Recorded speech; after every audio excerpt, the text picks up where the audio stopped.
right. Well, good day. I don't know when you're listening. It could be morning. It could be evening. Perhaps it's you're having a sleepless night. Anyhow, I'm here with my good friend Kyle Garman. Say hi, Kyle. Hey, how are you? I just found out Kyle's middle name, Christian. Yeah. So now perfect. It's out there. Yeah. Say who what? So now it's out there. Now it is. Oh, did you not want it out there? It's okay. It's funny.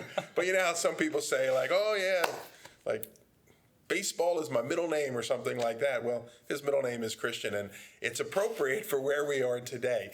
I wanted to share with you, we've sent information out to our teen ministry and the parents of our teen ministry in regard to some things, but I wanted to share it with the entire congregation because I do think it's something of interest to the entire congregation.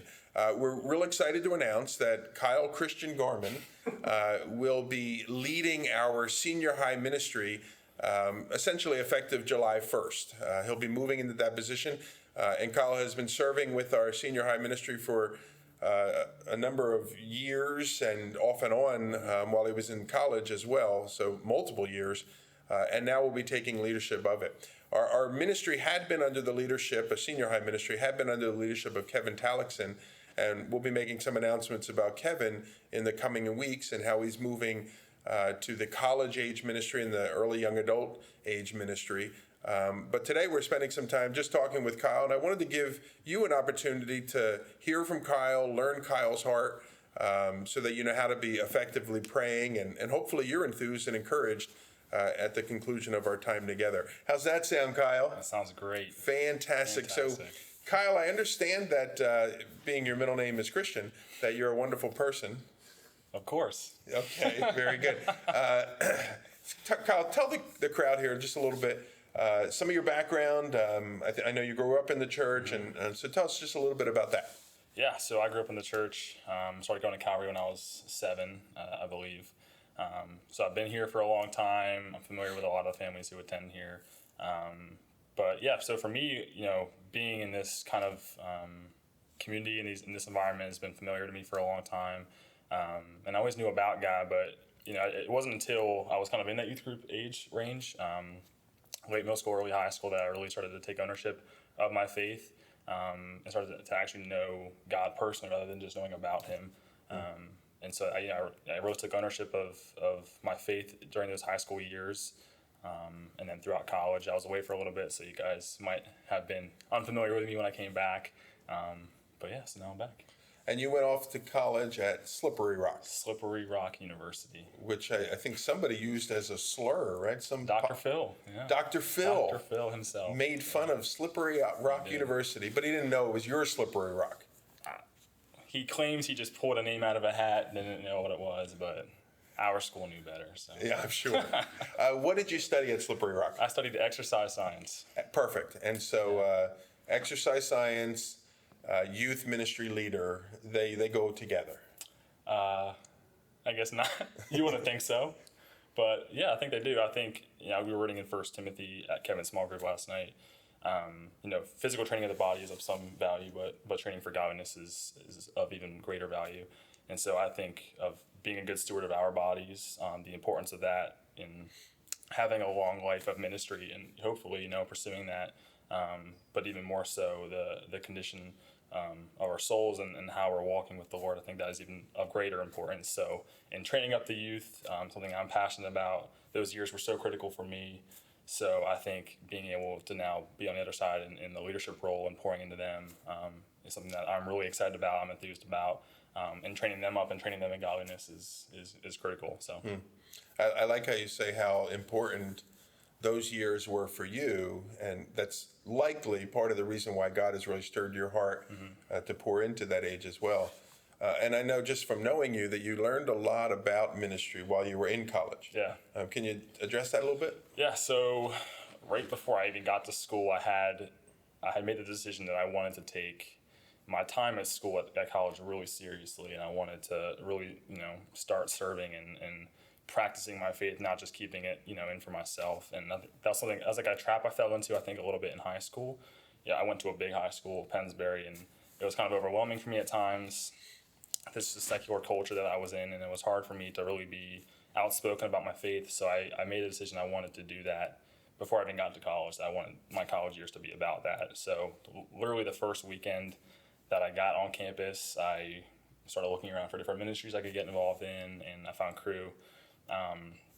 So immediately I kind of just got plugged in, joined some Bible studies, found some of the seniors and upperclassmen who could kind of, guide me along and pour into me a little bit. So yeah, immediately I was kind of just really just trying to serve my campus and the community as best I could. Became the prayer leader in Crew. So for 2 years I was in the prayer ministry within Crew, having prayer meetings and leading people in prayer who didn't have much of a prayer life before that point, and then kind of training them in that, and then by my late junior year into senior year I became the president of our campus Crew ministry. So I was leading our leadership team and all the different ministries that we had. So the prayer ministry, the men's ministry, outreach, and things like that, and kind of helping coordinate all of our team leaders in that way. So yeah, it was a big part of my 4 years at Slippery Rock. Yeah. Oh, super. Yeah. And I'm sure you learned a lot about ministry while doing ministry. Yeah. Now, some may not be familiar. Crew is, it was formerly known as Campus Crusade, and it's at least an American, maybe international, I suspect. Yep. International ministry on college campuses. Not a lot of the college campuses around here have crews. Yeah, some like Westchester has one. That's like an hour and a half away. I know. Okay. To me, it seems close. Okay. But yeah, I noticed that in New Jersey, I hear a lot about InterVarsity as very a primary popular on one. the campuses. I actually didn't really. I've heard of Campus Crusade for Christ, but I never heard of the term Crew until I actually got to school. I didn't know what it was at first. Yeah. But yeah, Crew is big. For some reason, everywhere else, I guess, not here. So. Okay. Well, anyway, people may not have been familiar. So really good, learning a lot of practical ministry examples, and I imagine you'll bring a lot of that ministry experience to this ministry. So let me ask you, both from your experience with Crew in college, your time in high school, and now this last year or two that you've been serving on sort of that youth staff, what are some things you would like to see God do in the youth ministry?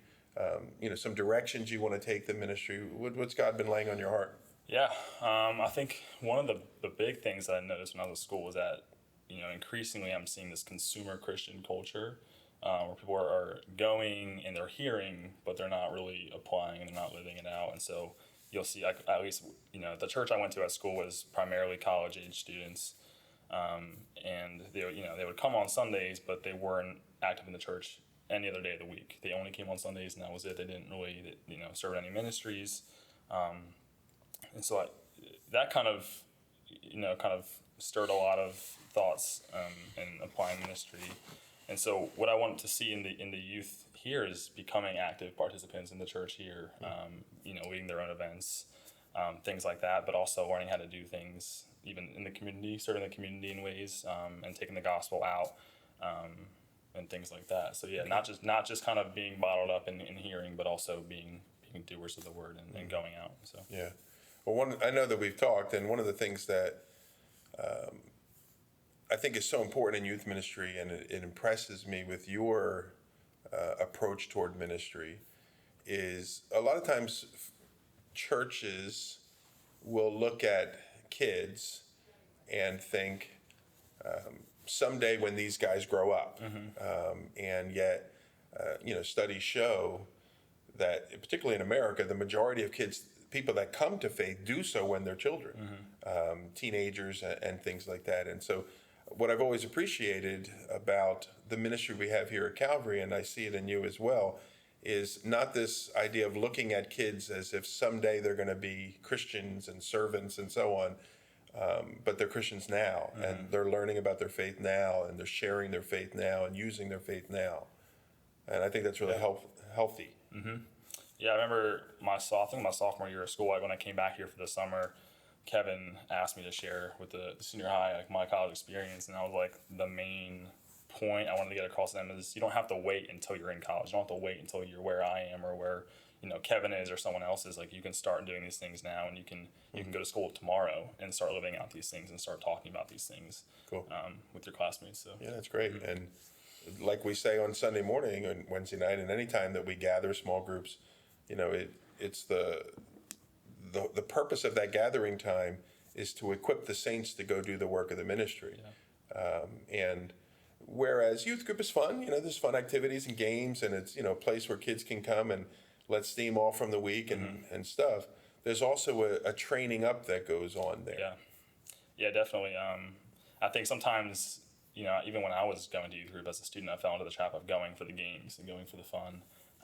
But I really want to make it, that's nice and enjoyable, like you said, but it's really just for encouraging them, for building them up and training them in these things so that they can go out and apply these things and practice these things and be walking in the Spirit throughout the course of the week. Yeah. I know sometimes youth groups, they take on the vibe of sort of real insular. It's for the kids from the church. And then there are other youth groups that many of the kids in the church don't even go, and it's really this outreach, and it becomes sort of this almost community-centered type of setting. Where do you see maybe the balance of those two? Yeah, I think that's a challenge because the youth who are coming in, they're in all different areas. Sometimes some kids are just coming to saving knowledge of Christ, and some haven't made that decision yet, and some are further along than others, and you kind of have to find out where the students are, and engage them in the ways that will be most helpful and encouraging for them. And so, I want to try to find a balance in teaching them, the simple truths and making it understandable and clear for them, but also teaching them how they can apply these things. So one of the things that, I love that Kevin's been doing recently, but I want to build upon that, is just having time for discussion at the end. So after we're done reading the text, having time to sit down and say, okay, how can we take the truths that we learned here and how can we live in these throughout the week? What steps can I be taking to practically be living this out in the home, in school, in the church, in the community, and things like that. So okay. Well, I know that effective ministry isn't done just by one person. So tell us a little bit about some of your needs as far as ministry and leadership and things like that is concerned. Yeah, so a big need that I can think of off the top of my head is just the fact that Brittany had just recently joined us, and now Kevin and Brittany will both be leaving us, so we're actually going to be void of a spot of a female leader. And so a big area of prayer would just be praying that God brings a godly woman to come alongside me in this ministry and help pour into the youth. So that's a big area. Okay, but also another thing you guys can be praying for, and even if the parents can be doing, is just having open communication with me, how I can best be coming alongside of your children. And you know them much better than I do. So helping me understand them better, the ways that you see that they need, they might need some encouragement in some areas, and development in some areas that I can be, using my time effectively with them. So okay, so developing sort of a youth leadership staff, particularly with female oriented, and then communication from parents with parents regarding kids and things like that. Okay, excellent. Yeah. Super. What else? So as you look to the congregation as a whole, maybe their kids are grown, they're out of the home, they don't have young folks that are going to come to youth ministry. What would you like the congregation as a whole to know regarding the ministry? Yeah, I think sometimes the youth ministry can get overlooked, and I don't want that to kind of be something that this body falls into. I really want to be able to help pour into the kids so that they can become examples of themselves in the way they're living out their faith.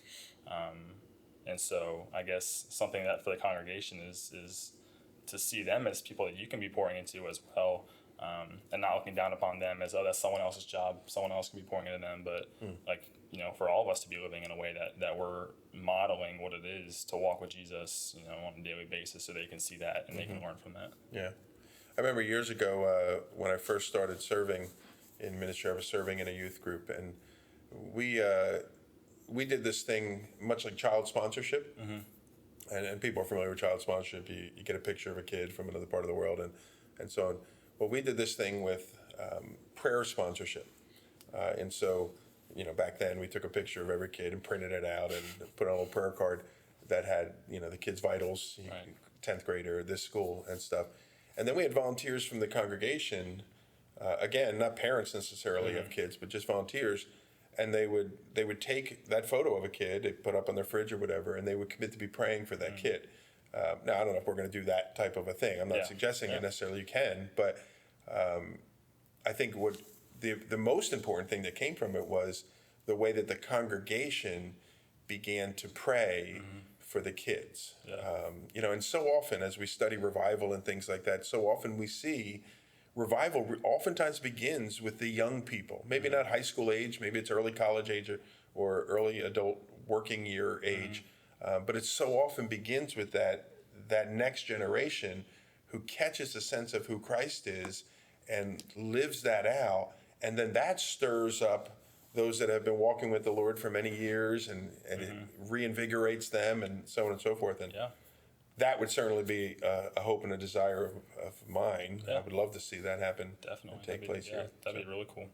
All right, so Kyle Gorman. Kyle, your email address, do you have a CC Mercer account? I do.